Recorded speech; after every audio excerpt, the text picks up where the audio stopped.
নমস্কার বন্ধুরা, as geography চ্যানেলে তোমাদের সবাইকে স্বাগত। আজ আমি তোমাদের সামনে আপার প্রাইমারি সিরিজের নতুন একটি ভিডিও উপস্থাপন করতে চলেছি, যেটি ভূগোল বা জিওগ্রাফি সাবজেক্টের একটি ছোট্ট ইউনিট, ভারতের নদ নদী, সেই টপিকটার উপর। বন্ধুরা, আমরা আপার প্রাইমারি যে সিরিজটা তৈরি করেছি, এই সিরিজে তোমরা বিভিন্ন টপিকের, অর্থাৎ সোশ্যাল স্টাডিজের যে 6টি টপিক আছে বা 6টি বিষয় আছে, তো সেই বিষয়ের বিভিন্ন টপিক এবং তার সাব টপিক, সেই সাব টপিকের উপরে কিন্তু আমরা কিছু এমসিকিউ কোশ্চেন, খুব ইম্পর্টেন্ট এবং গুরুত্বপূর্ণ এমসিকিউ প্রশ্ন নিয়ে আলোচনা করব। অর্থাৎ টপিক ওয়াইজ আমরা এখানে প্রিপারেশান নেব। এর ফলে কিন্তু তোমাদের প্রিপারেশান লেভেলটা খুব ভালো হবে। তো বন্ধুরা, চলো শুরু করা যাক। আজকের বিষয় ভারতের নদ নদী। এই ভারতের নদ নদী বিষয়ের উপর আমরা 10টা প্রশ্ন নিয়ে আলোচনা করব। আচ্ছা, প্রথম যে প্রশ্নটা আছে বন্ধুরা, দেখো, নর্মদা কোন পর্বতমালা থেকে উৎপন্ন হয়েছে? অর্থাৎ নর্মদা নদীর উৎস অঞ্চল বা উৎপত্তি স্থান কোথায়? অপশান এ আরাবল্লী, option B Vindhya, option C Satpura, option D Sahyadri. অর্থাৎ এখানে সঠিক উত্তর হবে অপশান সি সাতপুরা। অর্থাৎ নর্মদা নদী কিন্তু সাতপুরা পর্বত থেকে উৎপত্তি হয়েছে। কোশ্চেন নম্বর 2, নিচের কোনটি গঙ্গার বাম তীরের উপনদী? গঙ্গার বাম এবং ডান উভয় তীরের উপনদী আছে আমরা জানি, তো বাম তীরের কোনটি?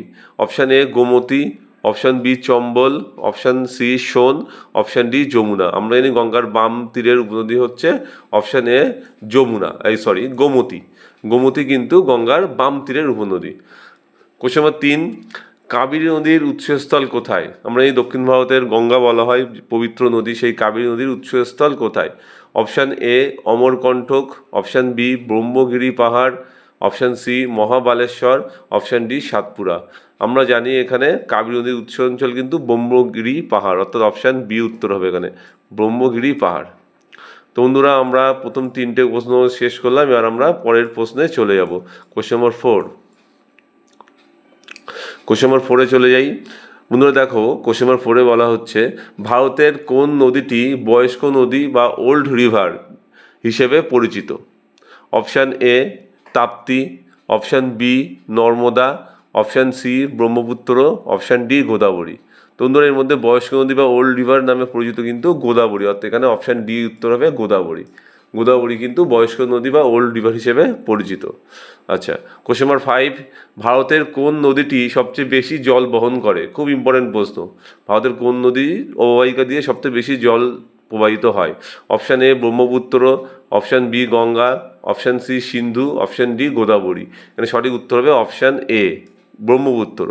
ব্রহ্মপুত্র যে রিভার বেসিন বা ক্যাচমেন্ট এরিয়া, সেখান দিয়ে কিন্তু বা নদী অববাহিকা অঞ্চল দিয়ে বেশি জল প্রবাহিত হয়।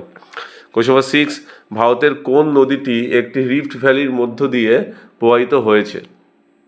রিফ্ট ভ্যালি বা গ্রস্ত উপত্যকা যেটা বাংলাতে বলা হয়, তো তার মধ্যে দিয়ে প্রবাহিত হয়েছে কোন নদীটি? Option A Brahmaputra, option B Sindhu, option C Vaigai, option D Narmada. বন্ধুরা, আমরা জানি দক্ষিণ ভারতের নর্মদা নদী, এটা কিন্তু গ্রস্ত উপত্যকা বা রিফ্ট ভ্যালির মধ্যে দিয়ে প্রবাহিত হয়েছে। তাহলে সঠিক উত্তর অপশান ডি নর্মদা। পরের প্রশ্ন, নিম্নলিখিত নদীগুলির মধ্যে কোনটি ডেল্টা গঠন করে না বা করেনি? কোন নদীর মোহনায় ডেল্টা বা বদ্বীপ গড়ে ওঠেনি নিম্নলিখিত নদীগুলির মধ্যে? Option A Godavari, option B Narmada, option C Krishna, option D Mahanadi. বন্ধুরা, আমরা জানি দক্ষিণ ভারতের নদীগুলির মধ্যে যেগুলো পশ্চিম বাহিনী নদী, নর্মদা, তাপি, সেই সমস্ত নদীর মোহনায় কিন্তু বদ্বীপ গড়ে ওঠেনি। তাহলে এখানে সঠিক উত্তর অপশান বি নর্মদা। নর্মদা নদীর মোহনায় কোনো ডেল্টা বা বদ্বীপ কিন্তু গড়ে ওঠেনি। বন্ধুরা, তাহলে আমরা চলে যাব এরপরে পরের প্রশ্নে চলে যাব। Question number 8। কোশ্চেন নম্বর 8 কি বলা হচ্ছে, দেখো, কোন নদী হিমালয় ও উপদ্বীপ উভয় অঞ্চলে জল সংগ্রহ করে? খুব ইম্পর্টেন্ট প্রশ্ন কিন্তু। অর্থাৎ আমরা ভারতের নদী ব্যবস্থাকে হিমালয়ী নদী বা উত্তর ভারতের নদী হিসেবে বিখ্যাত যে নদীগুলো, এবং দক্ষিণ ভারতের নদী বা যেগুলোকে উপদ্বীপীয় অঞ্চলের নদী বলা হয়, এই দুটো অঞ্চলেরই জল বহন করে কোন নদী, জল সংগ্রহ করে? Option A Ganga, option B Chambal, option C Brahmaputra, option D Yamuna. এখানে কিন্তু সঠিক উত্তর হবে অপশান সি ব্রহ্মপুত্র। ব্রহ্মপুত্র নদী কিন্তু উভয় অঞ্চলের কিন্তু জল গ্রহণ করে বা জল সংগ্রহ করতে পারে। আচ্ছা, কোশ্চেন নম্বর 9, নিচের কোন নদীটি মহানদী নদী ব্যবস্থা এর অংশ নয়? অর্থাৎ মহানদী নদী ব্যবস্থার অংশ নয় কোন নদীটি? Option A Shivnath, option B Hasdeo, option C Indravati, option D Jonk. এখানে সঠিক উত্তর হবে অপশান সি ইন্দ্রাবতী। এটা কিন্তু মহানদী নদী ব্যবস্থার অন্তর্ভুক্ত নয়। কোশ্চেন নম্বর 10, লাস্ট প্রশ্ন এটা, নিচের কোন জোড়াটি ভুল? লুনি আরব সাগর, সবরমতী আরব সাগর, ঘাগরা গঙ্গা, মানস ব্রহ্মপুত্র। অর্থাৎ এখানে বিভিন্ন ছোট ছোট নদী, তার মোহনা বা সেই ছোট নদীটা বড় কোন নদীতে মিলিত হয়েছে সেটা।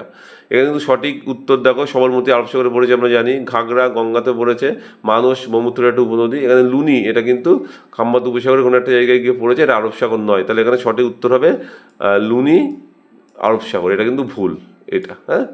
তাহলে বন্ধুরা, এটা ছিল আজকে আমাদের ভারতের নদ নদীর উপরে 10টা খুব ইম্পর্টেন্ট এমসিকিউ। তোমরা যদি অ্যান্সার কিগুলো দেখতে চাও, আমরা এরপরে কিন্তু অ্যান্সার কিগুলো এখানে মেনশন করেছি, তোমরা দেখে নেবে। কোশ্চেন ওয়াইজ এখানে কিন্তু অ্যান্সার কি ভারতের নদ নদীর উপরে দেওয়া আছে, তোমরা এটা স্ক্রিনশট করে বা এমনি শ্লোক ভিডিও করে কিন্তু দেখতে পারো। এখানে 10টারই অ্যান্সার কি দেওয়া আছে। তো বন্ধুরা, এটা ছিল আজকের ভিডিও। আমরা তোমাদেরকে ভারতের নদ নদীর উপরে 10টা খুব গুরুত্বপূর্ণ প্রশ্ন উপস্থাপন করেছি। বন্ধুরা, তোমরা আপার প্রাইমারি রিলেটেড যদি প্রিপারেশান চাও, তাহলে তোমরা কিন্তু চ্যানেলের সঙ্গে থাকো এবং এই সিরিজটা, এই প্লেলিস্টটা তোমরা ফলো করবে। এখানেই কিন্তু আমরা আপার প্রাইমারি রিলেটেড যে 6টা টপিক আছে, সোশ্যাল স্টাডিজের 6টা বিষয় আছে, সেই বিষয় নিয়ে আমরা আলোচনা করতে থাকবো কন্টিনিউ বেসে। থ্যাংক ইউ বন্ধুরা, ভিডিওটা শেষ পর্যন্ত দেখার জন্য। তোমরা চ্যানেলটা সাবস্ক্রাইব করে এবং বন্ধুদের সাথে শেয়ার করো। Thank you.